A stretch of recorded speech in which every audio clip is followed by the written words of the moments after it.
On a fait des ateliers d'écriture, on a essentiellement fait ça, axé également sur le surréalisme un petit peu, tu sais, des conjugaisons à la manière de Raymond Queneau, par exemple. Alors, je zappe, justement, entre parenthèses, la télé qui tue, enfin, tu vois. Et puis, tu te fâches, tu vois, etc. Ça continue comme ça, conjugaison vraiment à la manière de Raymond Queneau. Il s'escagasse. Puis on a fait des caviardages aussi, c'est-à-dire caviardage, on a appelé ça. C'est-à-dire qu'on a pris un texte de Jean de La Fontaine, par exemple, Le Corbeau et le Renard.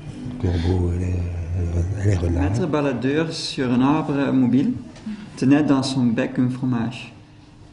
Maître crescendo par l'odeur alléchée lui tint à peu près ce langage. Galère, bonjour, monsieur du baladeur, que vous êtes joli. Tu vois, c'est comme ça qu'on a un petit peu fonctionné. Oui, oui. Les nôtres, en fait, par rapport aux 10 mots, ils ont essayé de faire une histoire. Oui. Avec les chevals de Troie. Et ils ont essayé de faire avec tous les petits mots, et ils ont essayé de faire tout ça à travers la langue des signes.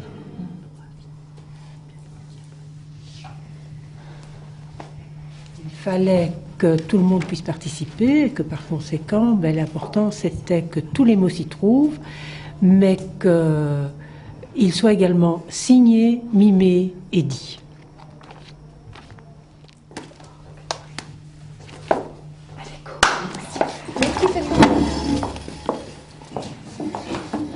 Et Hélène se promène et le roi méchant va la kidnapper. Beaucoup de monde se promène sur la place du marché.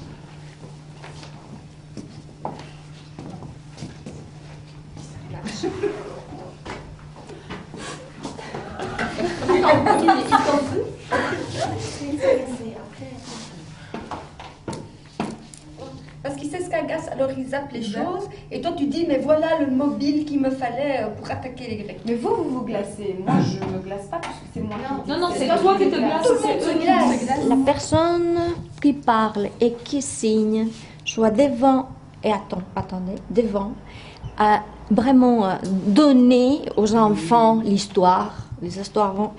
Après, il se met des côtés et les autres personnes jouent. Voilà, c'est ce que j'avais Pourquoi parce que aussi pour les signes, c'est important de les mettre en valeur aussi. Oui. Et là, c'est important que les enfants voient la personne qui parle, la personne qui signe, qui exprime l'histoire. On coupe pas les enfants. Important.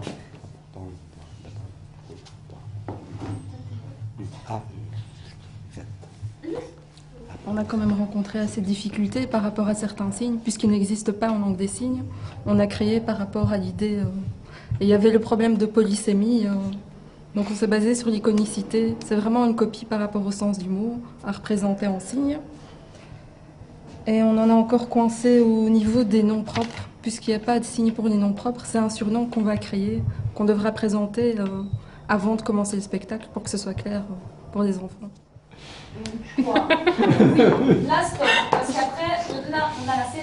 En fait, on a chaque fois dû décider quel sens on choisissait pour le mot, puisque un mot en français peut avoir plusieurs sens, et nous on a choisi un sens qu'on a utilisé dans l'histoire, et donc pour ce sens en français, on a essayé de trouver comment le signer en fait.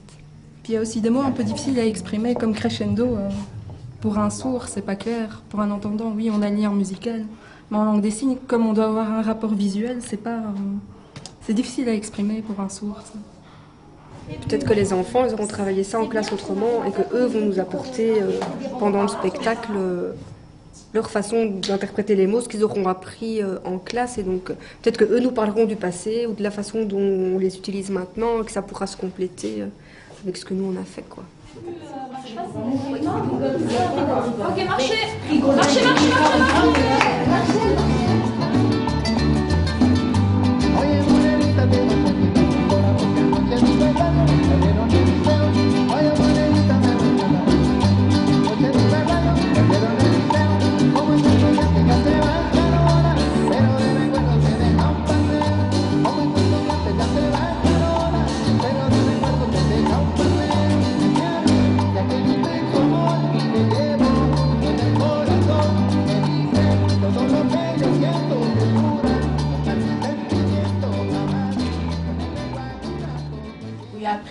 petit peu rêvé sur les mots. On a dû chercher dans le dictionnaire les définitions exactes et on s'est rendu compte que certains mots n'étaient pas dans certains dictionnaires. Jusqu'à escagacé, on a dû aller chercher très loin pour le trouver. Il n'est pas. Donc nous n'avons pas dans le dictionnaire escagacé. Alors qui pourrait le mimer? Oui, toi? Allez. Si on le conjugue, c'est je, tu, je m'escagasse, ou tu Escagasse. Il escagasse. Parfois, mon petit frère, il m'escagasse très fort. Parce que quand on était à maternité, quand on était, par exemple, à l'hôpital, après que mon petit frère est né, il y avait plein de gens qui étaient là. Oh, qu'il est mignon! Oh. Alors moi, j'étais là dans le coin, comme si j'existais pas, et c'était pas du tout chouette. Il dit, viens, on joue à la balle. Moi, je dis non. Après, il me fait tomber, il me fait un accroche-pied. Après, moi, je dis, t'es énervant. Et il m'escagasse. Il me fait que m'escagasser. Et quand on a un mentor, on peut un peu penser à quoi on peut faire pour être comme celui qu'on va être. Par exemple, Alicia, elle est très forte en calcul, alors c'est mon mentor. La musique qui était jouée crescendo et elle trouva son bien-aimé. Finalement, ce bal l'avait escagassé, car la musique était beaucoup trop forte. Donc ces mots ont occupé la classe un petit peu tout le temps dans la vie, ils revenaient à un moment donné, on pensait à un truc ou à un autre. Et puis, bon, après, il y a eu ces fameux ateliers où on s'est dit qu'après avoir pris les mots individuellement, on allait les mettre dans des textes. Et puis, on parlait de ma voiture. Ma voiture est mobile, mais le moteur fait un bruit en crescendo. C'est par exemple de la musique qui va de tout doucement au plus fort. Et des fois, il y a le petit frère d'Esther qui fait crescendo. Donc il pleure tout doucement et après il pleure tout. Voilà.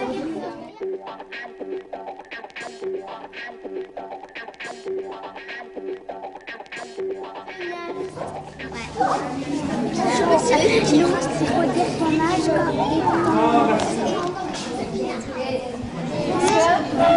Voilà. Je gère, moi. Il a raison, il a raison. Bon,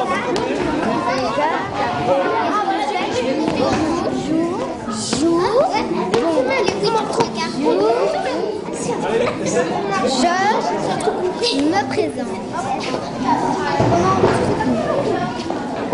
Bonjour. Bonjour.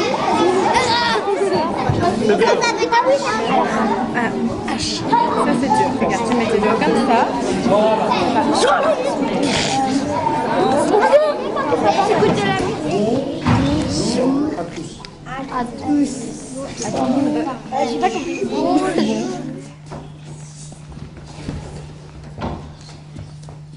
Tu m'escagasses.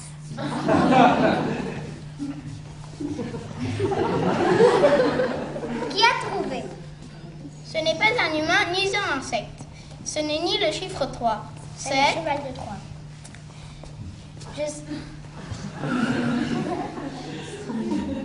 Qui a trouvé? Oui. Maître Romain Ménage par le mobile à déchets. Putain, à peu près cette barille. Et bonjour monsieur du crescendo, que vous êtes joli, que vous me semblez beau. Sans zapper, si votre galère se rapporte à votre mentor, vous êtes le phénix des hôtes de ces bois. Escagassé. Encore de la musique en très chanter au téléphone. Je vais allumer la radio et me reposer. Nous allons vous expliquer l'histoire ancienne. Nous allons vous raconter l'histoire du cheval de Troie. J'ai toujours détesté l'histoire du cheval de Troie. Quelle horreur, c'est pas ma journée. Le jour de la guerre des Gaules, on a envoyé 16 galères. C'était pour attaquer les Romains. On chantait crescendo pour leur faire peur. Une fois sur la berge, nous mirent le cheval de Troie. Dans le cheval de Troie, il y avait des mobiles et des baladeurs. Crescendo, le nouveau produit exceptionnel qui fait scandale. Femmes, si vous avez des cheveux lisses et sans vie, alors nous avons la solution. Vous pouvez faire grandir vos cheveux comme la logion sur les gâteaux et vous aurez un grand orchestre sur votre tête. Madame Carré fait des bricolages et Madame Chatte fait du calcul. Madame Carré parle français et on a fait une boîte. Il était une fois Toto qui marchait dans la rue avec son baladeur. La musique qui en sortait était crescendo.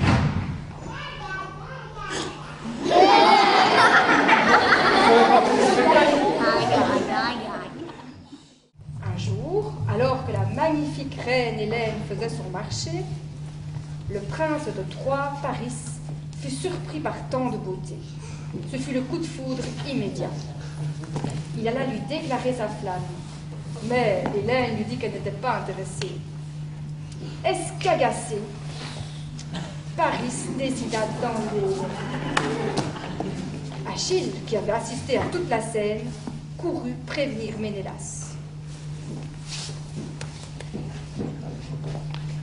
Il y a de nombreuses batailles entre les Troyens et les Spartiates, dans l'espoir, pour eux, d'entrer dans la ville de Troie. Tous songent à une ruse pour entrer dans la ville. Les Troyens s'empressent de faire entrer le cheval dans leur ville et décident de faire la fête. Ils passent la nuit à boire jusqu'à l'ivresse et s'endorment.